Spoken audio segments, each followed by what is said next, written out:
Hi, friends, and welcome to our season finale of Lionsgate Podcast with Sahdi and Omni. I'm Omni. And I'm Sahdi. And today we're going to talk all about tree magic. We have tons to cover. We're going to go over tree spirits, wands, spells, rituals, even a little bit of science thrown in there. So stay tuned. This is going to be a fun-filled, in-depth episode, and we are excited about it.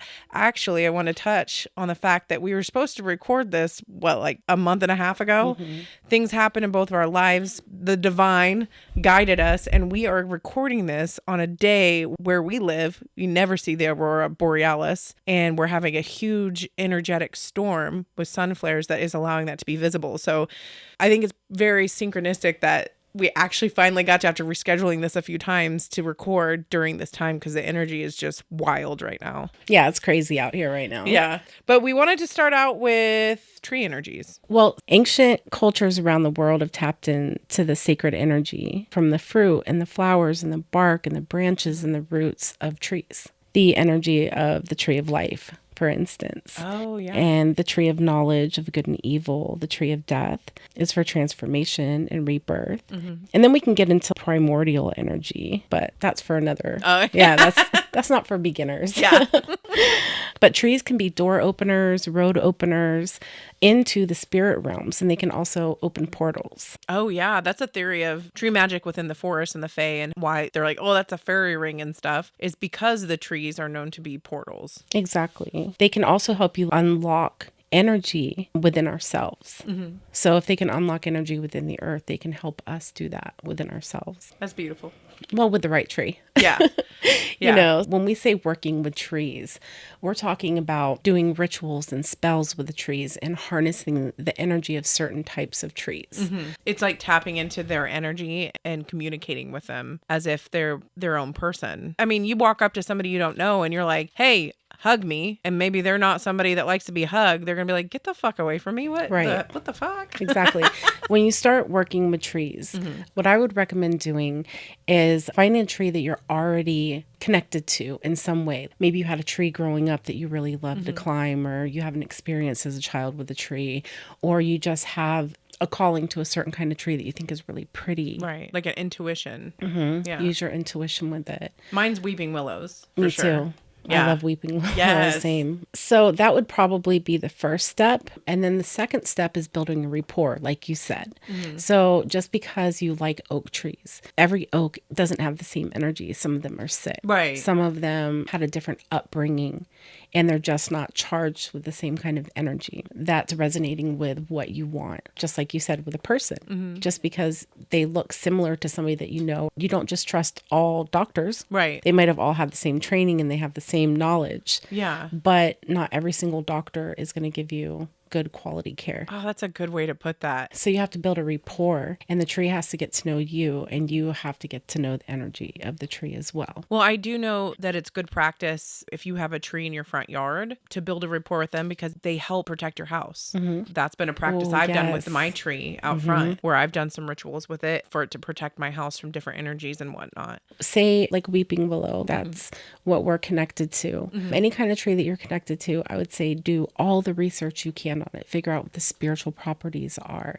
what the fruit is good for, the flowers are good for, what the energy of the tree is, what it can help you with, and learn as much as you can about that tree. Mm-hmm. And then put yourself in a situation to bond with the tree. Right. And in the environment that feels comfortable to you. Well, it's like when you meet a stranger and you start talking to them, you relate to them and you bond with them to things you have in common. Exactly. With the weeping willow, which they're a symbol in funeral homes for when people pass over. Let's say you're a caretaker and you work in hospice. Like I met this gentleman that worked in hospice, and he talked about how he would help people cross over. And I thought, oh, I don't have the heart for that. But the way he talked about it was so beautiful. Mm-hmm. And there's beauty in that. And so for him, he would really connect to a weeping willow, I think, for that reason. Mm-hmm. But for me, I have different reasons to connect to it. Exactly. You know? Yeah. How do you connect with the tree? Right. First of all, you just sit with it, and you can meditate beside the tree and see what kind of feelings you get from the tree.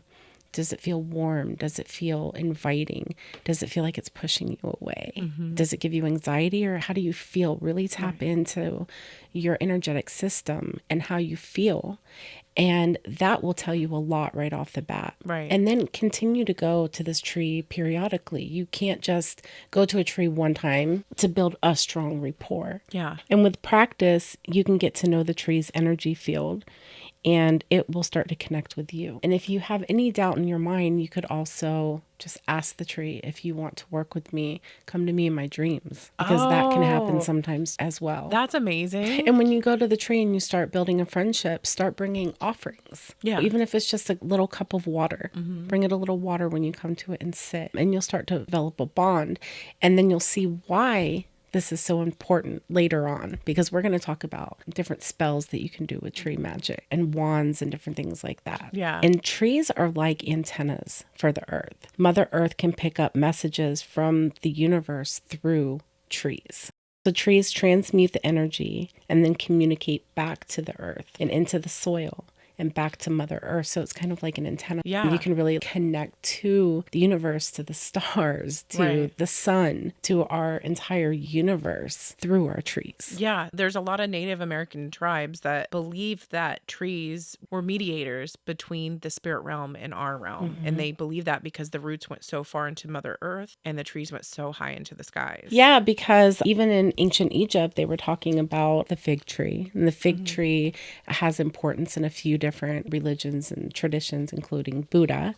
He sat under the fig tree to become enlightened. I didn't know that. For some reason, I thought it was a bonsai tree, which is so wrong. So wrong. I don't know why I thought that.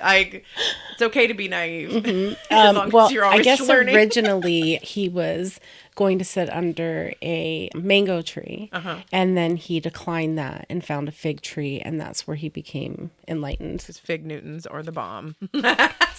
Buddha sat under a fig tree for 49 days and became enlightened. And fun fact, evidence is showing that fig trees were the first tree bearing fruit as far back as like 12,000 years ago. Damn. And there was a village in Jericho, and the fig tree was the first tree. Oh, okay. So, but anyway, so back to Buddha. Buddha rejected the mango tree, and then he chose to sit under a fig tree for 49 days and became enlightened. And there was this demon named Myra.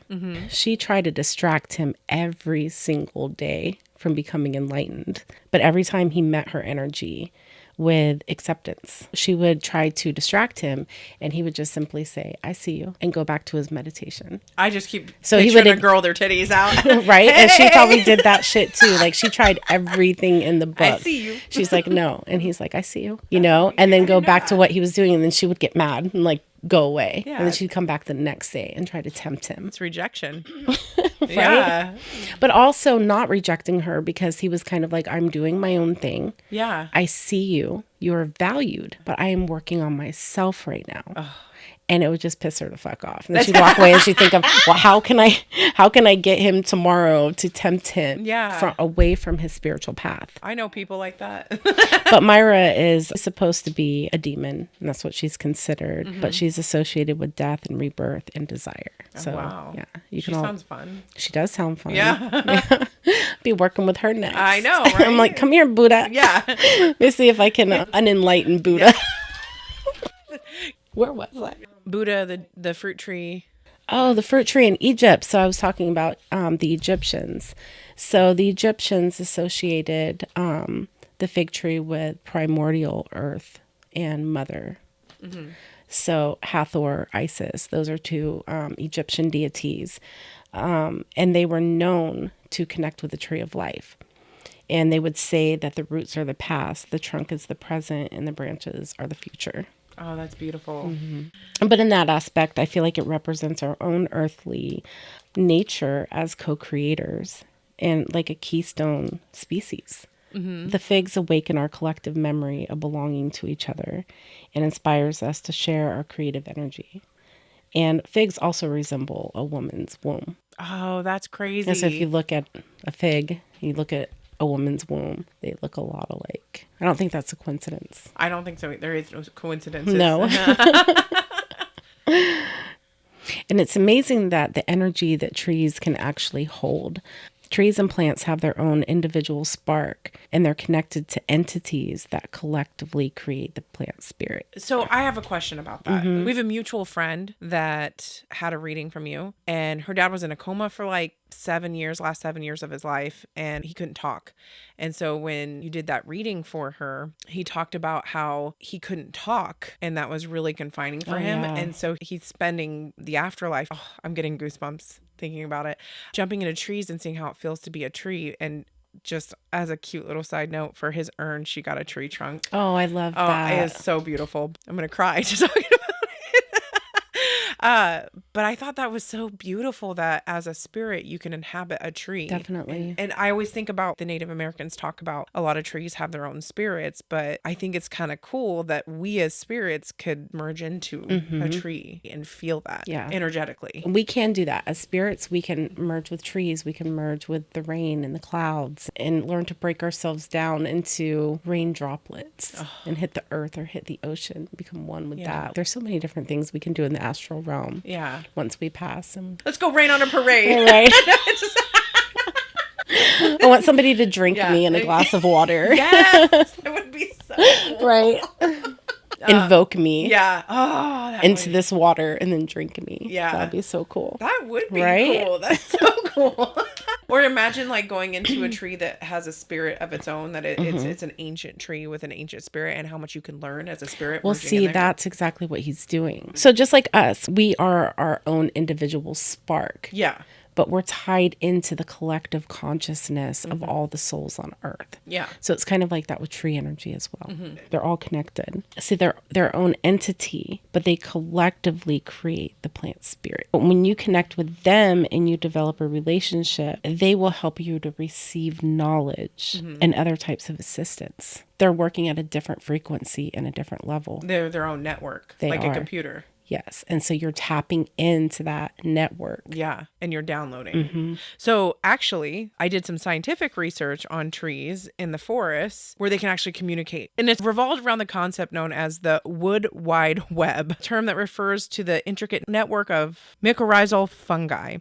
These fungi form symbiotic relationships with the roots of most plant species, including trees, enabling them to exchange nutrients, water, and chemical signals. So, for instance, if one tree is shaded from light, where it can't get light and grow, the network provided will help other trees give them their nutrients so that it could grow without getting any sunlight. Basically, they network together, so it's a bunch of trees. It's not just about one tree, it's about them becoming their own village. So the support system is often referred to as the mother tree. It comes from the oldest trees there, the tallest, the oldest. And if you think about it spiritually. So like the elder? Yes. Okay. The most wise tree right. helps out all the little trees, which seems very symbolic in itself, but this is scientific. There's chemical signaling. Beyond resource sharing, these networks also allow trees to communicate about threats. Kind of like how grass, if you've ever heard that, where the smell of grass is actually a chemical, like when somebody's cutting grass. Oh, yeah, because you just hurt the blade of grass. Yeah, the smell is them alerting other blades of grass that is in trouble. So same thing here, such as pests or disease. So when one tree is attacked, it can release a chemical which signals through this network, alerting neighboring trees to the danger. So it's like, hey, this is happening. These trees can then alter their behavior by producing defensive chemicals to deter the threat. Isn't that fucking amazing? It's crazy. This network also helps them to adapt to stresses and changing conditions. For example, during a drought, trees receiving less water might receive support from those with better access to water, helping the community to survive harsh conditions. So if there's a stream, all the trees along the stream will pass the water through the network to the other ones that don't have it. Shit, that's crazy. That's fucking crazy. Which, if you think about, we live somewhere where there's a lot of forest and we have a lot of fires a lot of times. Could you imagine when there are fires, the alerts that are going off in this networking system? And it's kind of crazy the paths that the fires will go and how sometimes they're just stopped without explanation. Yep. It makes me wonder if some of these from the network. And yeah, that kind of goes back to what we were talking about before about how they can transmute energy from the universe, from the sun, from other planets. And there's even plants and trees that bear fruit that resemble stars. Oh, yeah. Like weed. Yeah. A weed plant, they look like a star. Yeah. And if you cut an apple the right way, there's a pentagram inside. Oh, shoot, there Looks is. like a star inside of an apple. And we're going to talk about apple. I have an apple spell, actually, that I'm going to talk about later. How about them apples? Sorry, I had to. So yeah, some plants and trees pick up energy from the stars and then transmute it to Mother Earth. Oh, and then when you smoke weed, that's transmuting to us a higher vibration. Yeah. So if used correctly, when you smoke marijuana, it can actually put you in the fourth dimension. Oh, yeah. I can Mentally, attest to that. spiritually, Yeah. it can raise your vibration just from smoking it or taking a gummy or whatever it Yeah. is that you're doing. Or mugwort. If you smoke that, it raises it, but it feels very similar to weed. But I would say it has a different vibration if I were Right. to put it in that sense. But with weed, with it looking like a star and then Yeah. connecting to the star energy, and then hemp and CBD, it attracts you to the spirit realms as well. Oh, yeah. And when we're talking about trees that have spiritual benefits when you ingest them or smoke them, there's ayahuasca. And that is from the bark and the vines. And that connects you to primordial and the cosmic energy. It takes you on a shamanic soul journey. And the natives, when they first started learning about ayahuasca, we asked them today because this dates back to ancient times. But whenever they're asked, how did you know how to combine these two things together? Their answer is always, they told us how to do it. The spirits from the root, the spirit from the vines told us how to add it together. Yeah, that's how herbalism started. Exactly. So they were speaking to the roots and to the trees of where the bark came from. And the tree spirits told them how to do this to connect. And that's how they developed their shamanic practice. And when you take this journey with ayahuasca, you go into the inner verse of yourself. You're not going out into the universe. You're going deep within yourself. Right. That's tree magic. You're going into the root of yourself. Yeah. Yep. Well, so native people originally, they perceived trees as guardians of the forest, and they believe that you should approach them with immense care and respect. They believe that they have their own language. So the wind rustling through the leaves or the branches, and it's them having their own communication. That's why I think talking about this is really going to be good for a lot of people. Yeah. Because we go places and we see a wand. And Yeah. it looks cute.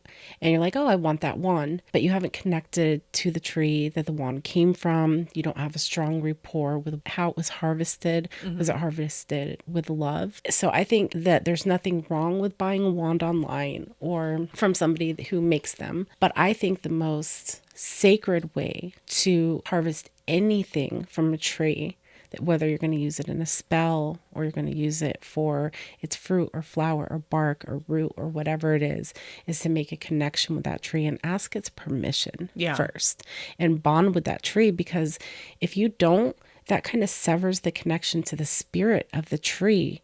And when you're casting a spell or you're using a magic wand, you are using your own energy. It's like a conductor. But imagine if you had your energy on top of this badass tree entity energy, and you were connected to that tree on a spiritual level. How powerful that could truly be with its permission and consent. And weren't you talking about the green man or something like that? Oh, yeah. So I mean, trees have been here since the beginning of time. They're ancient magic. So yeah, having a wand from a tree is very powerful because it does come from a very ancient place. If you look into folklore about tree magic or the beliefs there, one thing that comes up in a lot of different cultures is the green man.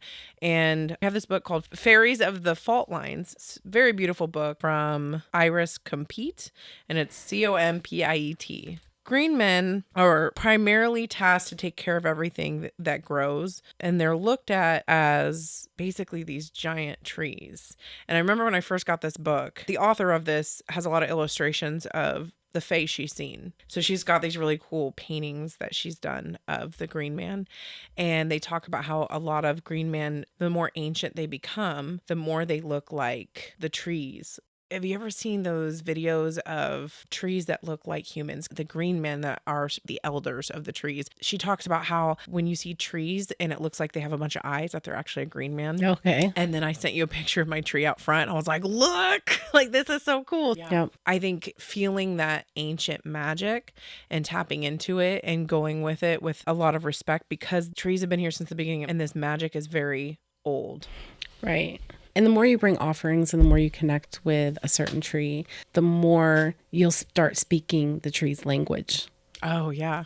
So even when you think of a college and you think of a person sitting underneath an oak tree studying, there's a reason for that, because the oak tree carries the energy of divine knowledge. Oh, and so when you're sitting underneath a tree, you're sitting on its roots, which is the most powerful part of the tree. Yeah. And you're absorbing the energy from the tree as you're learning knowledge. Well, when you go to meditate, what's the first thing you're supposed to do? Ground yourself. Ground yourself. And a lot of the guided meditations, you picture your feet growing roots into the ground. It's all connected. It's all connected, man.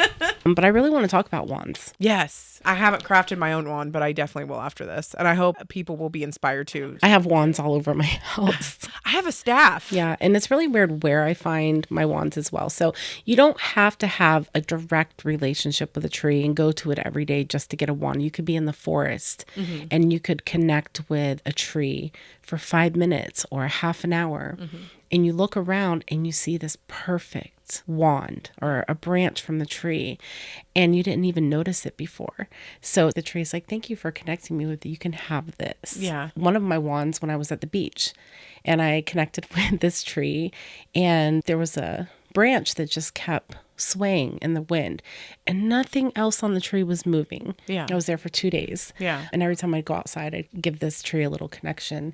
And every single time I went out there, this one branch kept waving. And I asked it, can I take you? And I know I'm going to sound crazy, but it was like it said yes to me. It moved up and down.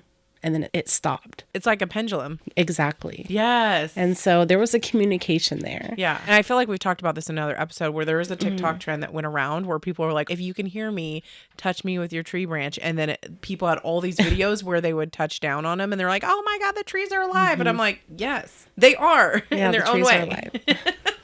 So they're like conductors. Yeah. They have the power to direct our own power and they're extension of our magic. But they could be still carrying the spirit of the tree that they came from. So sometimes the wand or the branch can still have the connection with the living tree spirit. Oh, it's kind of like bone magic. Exactly. Yeah, where it carries the essence of the animal. Yeah, okay. exactly. Yeah. Okay. So even though it's died or it's fallen off and it's been broken, it can still connect to the living spirit of the tree. That's a cool way to look at that. I love that. So simultaneously, when you're working with your wand, you can also be working together with that tree spirit as a totem, enhancing your will and your power. So that's why it's important to ask permission and connect with that, because you're connecting with that spirit. Because if that spirit hates you... Be like, bitch, you cut me down for this? Like, or whatever, the case may be. I'm sure anybody listening to us isn't that mindset. They're looking to be respectful. We love you guys. I know you wouldn't do anything like that. Yeah, but just a warning. Right. If you know somebody else that did that, then you can warn them now. That's not a good idea. So that being said, it doesn't even need to be a wand. I see pencils as wands. Ooh. I mean, a dollar store pencil. And they say that they used to have lead in them. And I've been told recently that they never had lead. That's an old wise tale. Yeah. That's crazy because we've always been told, like, don't stab each other with pencils. Because it's got lead poisoning. Our fucking parents, man. God damn it. They were liars. Just they didn't want us to stab each other. Right. Boring. Just tell them it's poison and they'll stop doing it. It didn't even fucking work. Oh my God. I still have a piece of lead in my hand because it's not of lead. That. It's graphite. It's graphite. But you would have been poisoned for so long by now. Maybe I'm not even alive anymore. Yeah. Like this is a dream. It's all a dream. But the cool thing is that it does have graphite. And graphite carries spiritual meaning as well. Oh, really? Yeah. It has transformational abilities. It can also help you focus on connection with your deepest subconscious self. That's kind of cool because if you think about it, you usually have to have a pencil to take a test. Right. Trying to get them answers deep Well, from your yeah. subconscious. I mean, there's something to that, teachers. right, exactly. And spiritually, it's an anchor stone correlated with the root chakra. Oh, cool. Yeah. So graphite correlates with the root chakra. So grounding and whatnot. Yeah, it connects us to Mother Earth. It assists with chakra alignment and healing. It also improves automatic writing. I don't know if you've ever heard of that before, but it's where you just put a pencil or a pen on a piece of paper and you just get into a deep state of relaxation and you just let your hand do what it does without looking. You've talked So you about close that your with working eyes. with deities. Yeah. Yeah. And so it might come out looking like a bunch of scribbles, but when you're done, you look at it and there might be a few words. You can do that with art too and see what message you get there. If you get really good at it, people have written entire books with automatic writing. Man, I Or can't entire, you know, Here I am trying they've to just written write a regular poetry and things like that. But that's where you start. The graphite inside of the pencil can help you channel that automatic writing. That's so cool. So it's good to write with a pencil and not a pen. Well, you can write with pen as well, but for certain things you could use a pencil. You're just trying to be mindful about your purpose. Right. And there are some people out there that think you never do a petition or a spell with pencil because it can be erased. But I don't really believe that, especially when you're harnessing the energy of the graphite inside of it. Now that I know this, it brings new light onto So when everything. you're doing spells and you're writing petitions and things like that, if you're connecting with the energy of the graphite. Especially because I like to light my petitions on fire. So Yeah. it really doesn't matter. But if you think about it, if you put your ink petition that you wrote in ink in water, it's going to get washed away anyways. Yeah, that's true. So pencil would be better. And it's not really toxic when it's burned. I mean, if you burn it like at 2,000 degrees, there could be some toxic fumes that come from that. But I don't have an But inferno. nobody, right? We don't have an inferno. We're just lighting it with our candle, Yeah. or, you know, whatever. And then burning cedar cleanses your space of negative energy, and it can help deepen your roots into your spirituality and nature and earth and the divine. It also protects against psychic attacks and unwanted energies. So you could technically have your pencil sharpener and sharpen your pencil, get the cedar and use it as an incense. Oh, burn it? Yeah, burn it as an incense as you're writing Oh, that's such a good idea. your petitions. In your cauldron or burning bowl or whatever. Or say you're writing a petition out and you burn some cedar from the pencil as you're writing it. Hell yeah. And it connects you deeper into your spirituality. And then you're using the graphite to instill it onto the paper of the petition, what you're writing. Yeah. I'll go get me some Dollar Tree pencils. Right? You were talking about burning cedar, and it dawned on me, I was like, yeah, I burn cedar. I don't even think about that coming from a tree, which practicing a lot of it needs to be mindful, and I need to remember and honor that that comes from a tree. The other thing I like to burn is Palo Santo, and that's another thing. I burn it, and I know it's wood, but I don't connect that it's from a tree, which I think loses its potency in a sense. So being mindful going forward. It's native to parts of South America, Ecuador, Peru, Colombia, Bolivia, and Brazil. And it dates back to the Inca Empire. The spiritual use is multifaceted. It's incorporating purification and healing. You can cleanse spaces and objects of negative energy, much like sage. This practice dates back to when ancient Romans did rituals where they burned herbs, resins, or wood to purify temples and sacred spaces before calling upon deities for favors. It's cool because a lot of people, they burn sage, they burn cedar, they burn Palo Santo to cleanse their homes and their spaces of bad energies. But we get that from ancient times. When you're using it for healing, the wood's aroma is thought to enter the energy field and bring peace and harmony. So it does have a very distinct smell. I love Palo Santo. Yeah, I was like, it's a pleasant smell. Yeah. It is thought to bring a deeper spiritual connection to praying, meditating, or rituals. The scent is believed to elevate the consciousness to a higher plane. It can be used as an offering, which I've never even thought of that, using that as an offering for something. If you're working with deities or spirits or whatnot, and keeping in mind where it comes from, where it originated from, and what it's been used for, because you're tapping into that ancient energy of it. Speaking of trees that carry the energy of healing. The pine tree is one I find the most healing. I use it in a lot of different spells. It's got a purifying energy for your home, for yourself. You can use pine needles and put them in your bath. I was going to say, this is one of your ingredients and one of your spiritual baths. One of them that you made for me. Like the first time she came to my house, she literally had a pine tree branch with her. And I was like, what is that for? She's like, girl, I'm going to clean you right out. Right. And she did. I got you. Yes.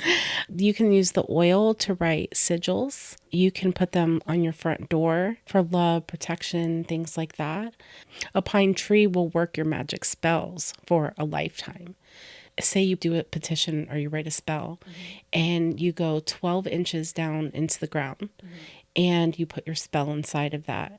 And this is going to be a tree that, of course, we've already bonded and connected with. You can put a little bit of your DNA in there. You can put crystals inside of there. You can write your petition, do it however you want to do it. And you bury it 12 inches down and then cover it up.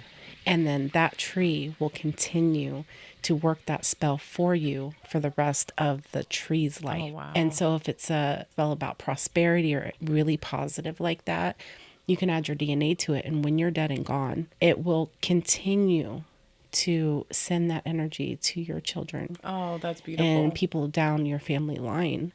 So that's a big cheat code for casting spells. Yeah. Let the tree do it for you. Yeah. That's beautiful. And you can come out there from time to time and give it offerings and gratitude and Yeah. things like that, but it'll continue to work that spell. I'll be feeding mine some fertilizer. Stay healthy. Right. Exactly. Yeah. There's all kinds of things you can do with pines. I said earlier that I connected with the weeping willow, and you do too. And that was one of the trees I looked up a lot on because I'm connected to it through my higher self. The appearance of them is like tears falling, and that's why it got coined the name weeping willow. And it's made the tree symbol of mourning and sorrow. It serves as a natural monument to loss. That's why you see a lot of those in funeral homes. It also represents healing and growth. It can thrive and grow rapidly even when the plant is upside down. And I thought that was pretty cool. Oh, that's cool. Its form teaches us to bend without breaking. They grow near water. It is associated with the moon. It is connected to feminine energy and intuition, meditations, emotional healing, and lunar magic. So it's good to do a ritual under the moon and connect it to that. And it is said to be a bridge between the spirit world and earth, which I know a lot of trees are, but this one is helping people cross over. And you talked about portals, and I just think of like weeping willows I as do portals to too. the other side. When people are crossing over, I see them crossing over next to a weeping willow. The medicinal use, so in its bark there's salicylic acid. They use that in aspirin. So it reduces inflammation. It helps with muscle pain, headaches, cramps, reduces fevers, helps reduce stroke. If somebody's having a heart attack, you're supposed to give them aspirin. Right. Heart attack. Well, it's a blood thinner. Yeah, exactly. So that's where it gets derived from, which is okay. crazy. I never knew that. It's an antiseptic, so it helps with cuts or burns. For rituals, you can use it for emotional healing, releasing past traumas, and renewal. So I thought that was beautiful. So shadow work. Some of the deities that are connected to it is Persephone, Lady Brigitte, Hecate, Orpheus, Demeter, and Freya. And I've worked with 3 of those. I actually have a ritual for this one. You need to grab a paper, and I put /pen, but I think you should use a pencil now that we've gone through that part. A small offering, so herbs, flowers, rock, crystals, just something that's going to be nature friendly. Find quiet time next to the weeping willow tree. Begin by grounding yourself through deep breaths. Feel the earth under your feet and air on your skin. Think about what you are trying to release or heal. Connect. Place your hand on the bark. Share your thoughts with the tree. Ask it to help. Write down your release, emotions, experience. It could be a past relationship that you want to heal. It could be grief or loss. Just make sure you're honoring those feelings and feel it. Yeah, that's really important when you're doing a ritual to really feel it instead of going through the motions and steps. Yeah, you connect. Connect to the feeling and Yeah. then release it. And I love that because you were saying the weeping willow is like a portal to the other side. Yeah. So it's almost like a death. Yes. Releasing something, but you're letting it die because it served its purpose and it served its time with you. And now you're releasing it with love. You're honoring it. Yeah. Then you can tie your message to the tree, one of the tree branches or by the roots, anything that's touching the tree. This is a symbol of handing over your burden, which is awesome because you were just saying that. Place your offering at the base of the tree as a gesture of thanks, and make sure you thank the tree. Been talking about respect and tapping into different energies and whatnot. And also it's important now that we've already established that you don't just go up to any weeping willow tree. And I mean, yeah. Don't. But I mean, some at of the them are same like, I don't time, want it's that just burden. kind of like working with a god or a goddess Yeah. or working with a deity. We're realizing that the trees have a spiritual energy. They have entities within them and they are connected. They are spiritual beings. Yeah. For me, I didn't really think about it that way when I Yeah. first started my journey. Yeah. And I feel like a lot of people might feel that way as well when they're first starting. Yeah. Or like, oh, just let me get this herb or this, but not really thinking about the spirit that comes behind even plant medicine or anything like that. Yeah, definitely find a weeping willow and take the time to connect with that energy and feel like, okay, this is the one that can help me with this. Exactly. No, how you said the weeping willow has a feminine energy. If you take a different tree, it could have a masculine energy, like the oak tree. Oh, yeah. They also have painkillers within their leaves. The oak tree does? Yeah. Oh, that's So their cool. leaves are a powerful painkiller. You can use the leaves for sprains and sore muscles and headaches. You can steam them for like sinus infections. Oh, that's cool. In the Celtic tradition, they symbolize awakening of a new life. They use the sap because it's rich in magnesium and minerals, antioxidants. They have protective influences over demonic energy. Oh, wow. And then other trees too, the bark of the trees, like birch, for Yeah. example. Birches, how the bark peels, it encourages us to peel back the layers that are holding us back from moving forward. Oh, that's You beautiful. know, so you look at each tree for its own unique beauty, its unique energy that it has to bring, and metaphorically as well. Yeah, I've said this before. Knowing the ingredients to bake a cake, salt and sugar look a lot alike, but Yeah. you use salt over sugar, that's not going to work out right for you. So my next one is witch hazel, which is a small tree, and it's protection and healing. It wards off negative energy, which we all love. You can use it in an amulet, which I thought was cool, as a ward or a shield against negative entities. And I've never even thought about that, but I do some resin pieces and you can stick some pieces of tree in there. Just like with the oak tree and acorns, you can put in your mojo bags and Really? use them for like spells and things like that too. Yeah, make a necklace. That's so cool. Divination. And the branches can be used as dowsing, which are like the rods that you see the people hold and they ask questions. And when they cross, it's a yes. And when they go apart, it's a no. A lot of people will use that to communicate with spirits. You can use it to uncover secrets. Witch hazel bark, you can use in a bath to cleanse all the negative energies. In some cultures, it can be used in relationships for fidelity or loyalty. So if you got a cheating spouse or someone that you don't feel like is giving you the respect of being loyal, then you can use that to help them along if that's your thing. It's the tree of wisdom. So you can pull a tarot at one. I bring my tarot deck to a tree that I'm connected to and pull some cards and connect with the spirit of the tree and communicate that way. Witch hazel is known to bring clarity, and you can use that in spells. Medicinally, witch hazel is used for tightening skin and reducing inflammation. It shrinks pores, treats acne. I freaking use it as a toner all the time. Love it. Hemorrhoids help reduce varicose veins, which I forgot all about. You can gargle some for sore throats. Don't ingest. It soothes skin irritation, stop minor bleeds. So all around, this tree is pretty cool. You can use it as an offering to Freya, Isis, Hecate, or Brigitte. So how about them apples? How about them apples? Yeah. So apple trees. I love working with apple trees. I have an apple tree wand at home. I work with the energy of apples. I have a spell that I want to talk about that I do with apples. I love to eat apples. Well, and they happen to have a pentagram inside of apples when you cut them in a certain direction. I'm really connected to apple trees. It connects us to our ancestors and our future. It's got a really feminine energy, nurturing spirit. It comes with the energy of fertility, blessings, wisdom, healing, and it's life-giving. It's just abundant and it's life-giving and all the fruit that it bears. Yeah. You see an apple tree and they're just nourishes. fucking everywhere. Yeah. And then they go into the ground and it nourishes the bugs and the worms and everything that eat it, and it nourishes the soil beneath it. Yeah. It symbolizes love in a lot of traditions, and it's used in a lot of divination practices when it comes to love. It also symbolizes gratitude and abundance. So you can use the flowers for a plethora of different things, but I like to put them in charm bags. And the fruit for kitchen spells and kitchen witchery. Ooh. Right? And then the leaves for fertility and prosperity spells. That's cool. We have apple blossom in the tea we're drinking. Oh, really? Yeah. Oh, that's cool. Yeah. I make tea for every episode we do, and it's hot here right now, so we did iced tea this time. There's like It's so good. anything to do with trees I put in here. Yeah, it's really good. Apples and the apple tree wouldn't be very well suited for dark magic. It's more for love, loyalty, and healing.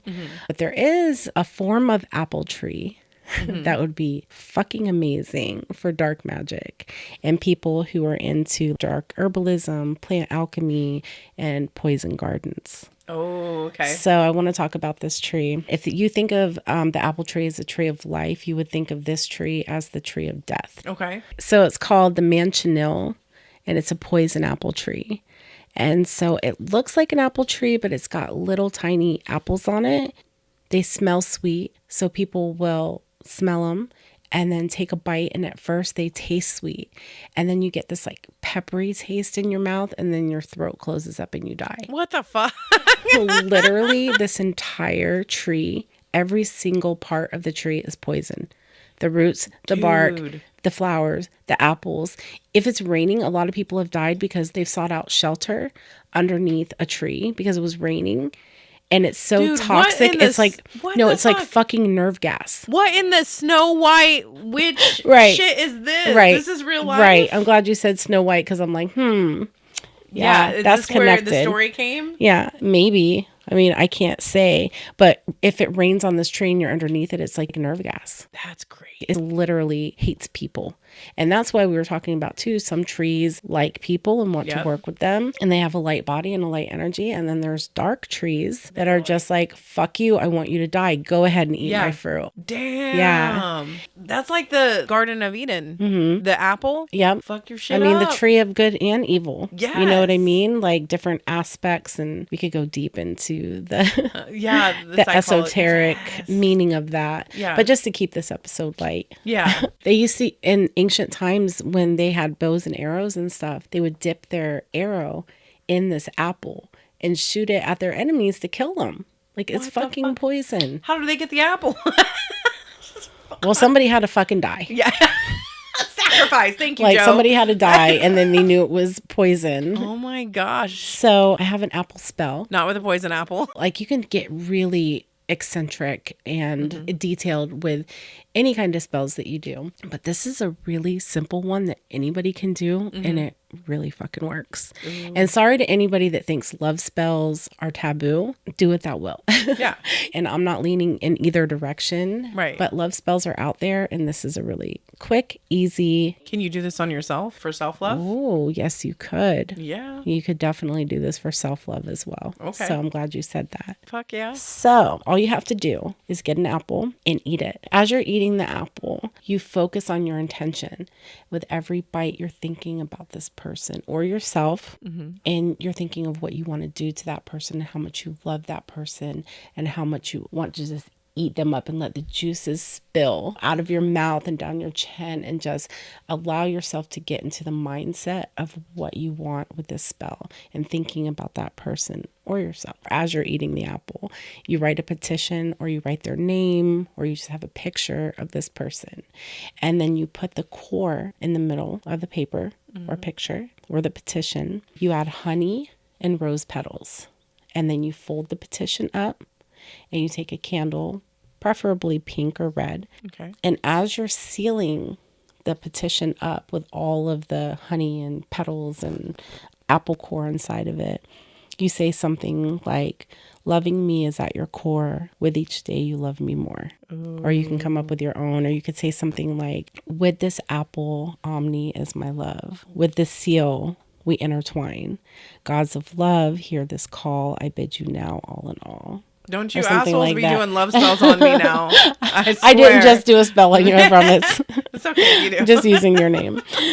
Or you could say it to yourself. Myself, I love me more. Loving myself is at my core. Yes. With each day, I love me more. Yes. You I know, fucking love fuck that. yeah. Like you can turn this into a self-love spell as well.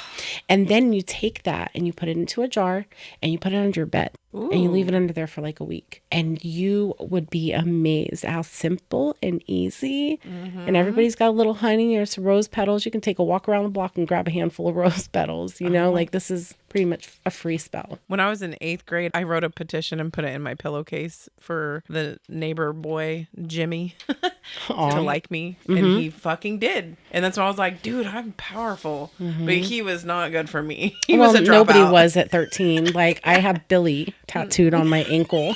Fucking Billy, man. God damn Billy. Jimmy. Just Billy Roberts. Whenever they're the long part of the name, they're no good. No, just kidding. I know. 2 first names. Don't do that.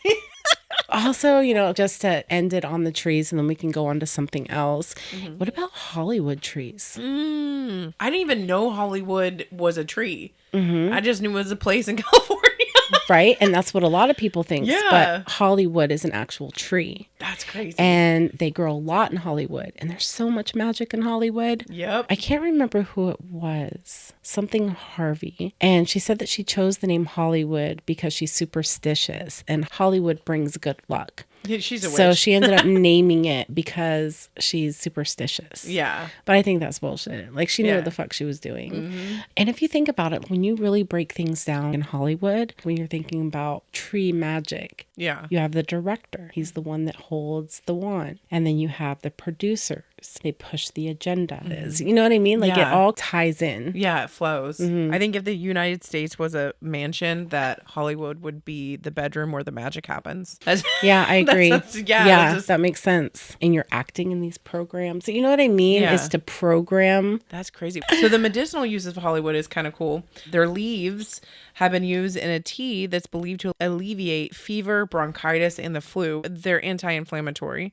The berries of a Hollywood tree are considered toxic to humans when raw. However, dude, I've seen a movie where they've eaten them. Oh my God. I didn't know this tree existed. This is so cool. Poison berries. They're poisonous when raw. However, in controlled doses, extracts from the berries have been used in folk medicine to treat conditions like constipation and heart disease. Yeah, don't try that. But the Hollywood tree is often used as a powerful symbol of protection. It's traditionally believed to guard against negative energies and malevolent forces. People use the plant holly near their homes or use the branches and leaves to decorate doors or windows to protect against evil spirits, which is funny because she named the whole town Hollywood. It brings good fortune and hope, strength and resilience. Druidic traditions, holly was considered sacred and was thought to hold magical powers. It was used in various rituals and celebrations, particularly those related to changing seasons. It brings peace and goodwill, balance, and masculinity. In Celtic lore, the holly tree represents the male aspect, often balanced with the ivy, which represents female. Weren't you talking about mistletoe? Yes. Hell yeah. Tell me about mistletoe. Mistletoe. It grows on trees, right? It grows on trees. So it's kind of like a parasite Yeah. on trees, like usually oak or apple, but it has a very spiritual significance for the Druids. And we were just talking about that with the Hollywood as well. The legend goes that if 2 enemies meet beneath a tree that had mistletoe growing, they would have to stop their battle and claim a temporary truce. So they don't make out? They didn't make out. Well, they might have. I mean, they're out there without women in war. Some Brokeback Mountain ass shit. There's no shame. No, it's fine. No shame in the woods. No. It's just us out here. Yeah. We're going to call it truce. Yeah. So that got passed down into the pagan religions. And that's why they're like, we just love each other right here. If we stop under mistletoe, we're going to give you a kiss. We're going to hug. And that's where that whole thing started from, was the Druids and the folklore behind the mistletoe and the energy of it. Well, you know where the term knock on wood comes from, right? No, I have no idea. Okay, so in ancient societies, trees were often associated with spirits or deities. And oak trees were sacred to the Druids and Celtic religions. They believed spirits resided in the trees, and knocking on or touching wood was a way to invoke the protection of these spirits or to show gratitude for the stroke of good fortune. Some believe that knocking on wood would chase away evil spirits or the fae to prevent them from listening and potentially ruining one's luck. Some Christians even correlate this, where touching wood would be asking for a blessing or protection from Jesus. And that makes sense. I instinctively do that when I'm working with things. I'll knock. Oh, And we yeah. knock on our front door. That's made out of wood. Oh my gosh, yeah. Right? When I'm on my deck, I'll knock on my deck to invoke the spirit of my deck. Yes. And what do we do when we knock on somebody's door? We're invoking them to get up and come to the door. Open the door for us. So if we're knocking on wood, we're knocking on a tree, we're knocking on it. So the spirit that's attached to the tree will open a door for communication. Oh my That's God. Yeah, it all makes sense. When people knock on the door, they'll have like a certain way that they knock. But for me, it's always 3. It's like knock, knock, knock.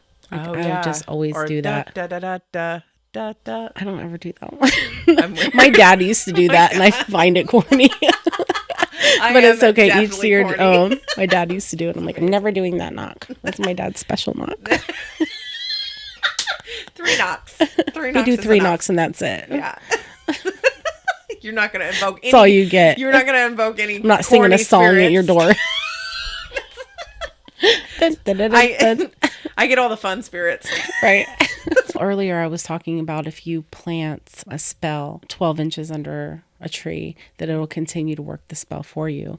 And I have a really good money spell as well that you can use with the tree energy. I have one working for me right now. Mine is for protection and money, period. So I gave it a very direct petition on what I wanted it to do. I took coins from my country. So you can take your coins from whatever country, or you can use bills. Would ancestor money work? Not particularly. I don't think so. Because that's kind of for your ancestors. Yeah. That's more to give them spiritual energy on the other side. I want money right now in the 3rd dimension. So I would use the currency that I currently use, which would be checks, cash, coins. But you could use it for whatever you want. You could use it for luck and prosperity, financial abundance, better business, more client, whatever it is that you want to use. And after I write the petition, I use a mixture of different herbs. I use 5-finger grass and bay leaves, alfalfa, nettle, cinnamon, and nutmeg. They're more as an activator. They're not like a main herb, but they activate the other herbs and they give it more power. Oh, there's kind of like energy. dragon's blood. Yeah, it just gives it a little extra boost. I use hyssop and rue and angelic rue. And I ask when I'm doing this that they give me clean money. Not from an accident, none of that. Good. I ask for clean money coming through with the highest vibration. That's a really good point. And you can mix and match. Use your intuition. That's just what I specifically use when I do my money spell.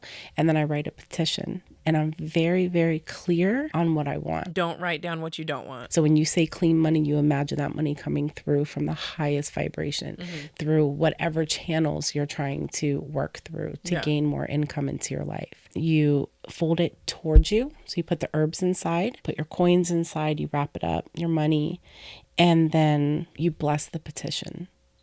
Or pray over the petition. Say it as many times as you possibly can say it out loud to yourself until you feel it in every cell of your body. And that's how you bless it. That's how you bless it. Or you can ask your ancestors to be part of it or whatever. Yeah.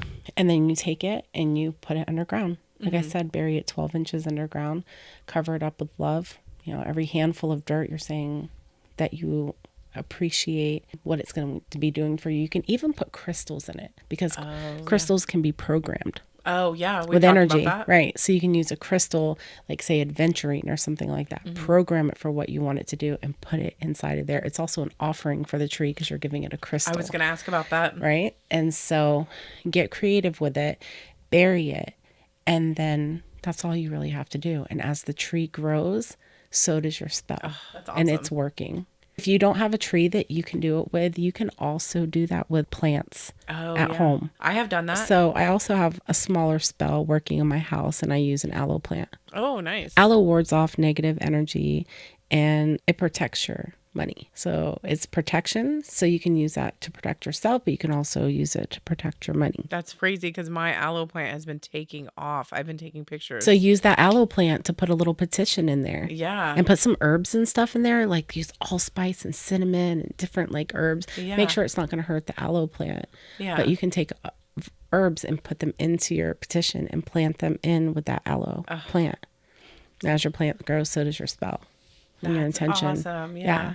But you can use aloe. Use whatever you want. What are you connected to? Money trees. You have money trees in your house. You could use that. Oh, and you know what else you can do with your trees? You can use the ash.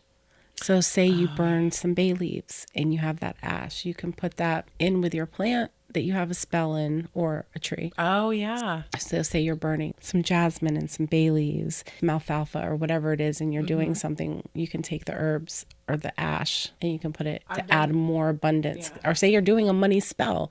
Take the ash from the money spell and put it in your money tree or your money plant that you have it already working a spell. It's going to give it added energy. Yeah. I did that with my ancestor bowl where I burn ancestral money and feed my ancestors and stuff.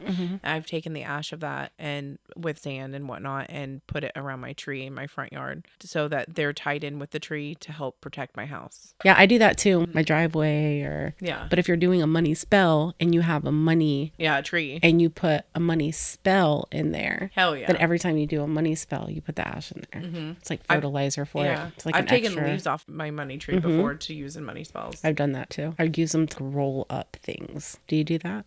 But it's a good idea. Like oils and herbs and different things, and I'll roll them up in the money tree leaves. Yeah, like a blunt. Just like, we gotta bring this green in, right? Yes. So next season 4, I am so excited. We have a lot of new things coming. We got new graphics. Yes, we do. So the image is going to change. Yeah. So instead of the extraterrestrial looking woman with headphones, it's going to be me and Sahdi's higher selves. It's imagery I've been working on for months, on and off. Oh, you guys are going to love it. Yeah. It's so cool. I'm excited about Omni it because did a great job on it. Thank you. And we're going to be tinkering around, possibly doing interviews on the go. So yeah, I'm excited about that one too. Yeah. We have a lot more coming up, projects that Sahdi are doing and projects that I'm doing that we're bringing together and on our own. So if you're interested in it, make sure you check us out on our social medias that we have plugged in the description. Yeah, keep in touch with us. And if you have any ideas, suggestions, next season, it's all about interacting with you and our community. So hit us up and let us know if you have any ideas or if you want to be a guest on the show. Yeah, we've already had a couple people reach out to us about some really cool ideas. We do 8 episodes for every season and there's endless seasons coming. So yeah, hit us up on our email or on Facebook. And as always, keep your minds open. Namaste.